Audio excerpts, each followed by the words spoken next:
We are not far from the excitement of Friday night football here in East Alabama. In fact, our countdown now sits at 20 days before we jump into the fun. Our preview continues with a look of the Battle of Class 4A Region 6. For most of last year, this battle was between Hokes, Bluff, and Jacksonville. The two teams went undefeated until they met in the final region game of the season. The Golden Eagles won a tough contest, 16-14, and took the region crown. But it was Aniana who had the best postseason success with a trip all the way to the semifinals. The Jacksonville head coach Clint Smith and Hokes Bluff's Mike Robertson knows once again it'll be another tough region battle.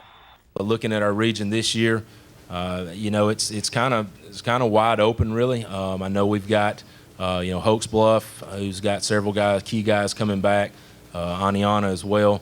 And we've got a lot of new coaches in our region this year with Cherokee County and White Plains and Cleburne County. So I know those guys will bring in a lot of energy to their programs.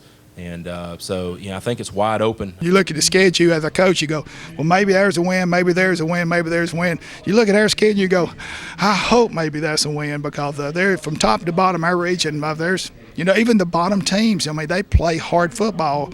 And some of those teams are going to be improved this year. A lot of it's going to be coaching changes. That's another thing that affects us. But our region is tough. Another similarity between these two teams is they return two of the premier running backs in the state. Hokes Bluff's Darian Meads and Jacksonville's Ron Wiggins have become now household names around 4A football. Now they enter their senior seasons, and both coaches have watched these guys mature over the last couple of seasons. And being named first team All-State last year, they know will only feed into the success and into this year. The guys are talking about team and so forth. Darian is a prime example of that. I've never heard him ask after a game, how many yards do I have? Or he's never complained, let me score a touchdown.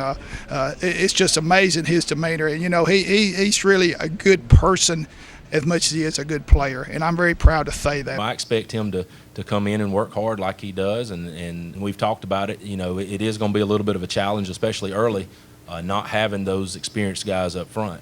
So those big runs that he was having early, it may take a little bit longer to get those, and he understands that. If he's got to get 3-4 yards and then get up and do it again, he's got to understand he does that. But he'll be fine, and he'll be ready to go.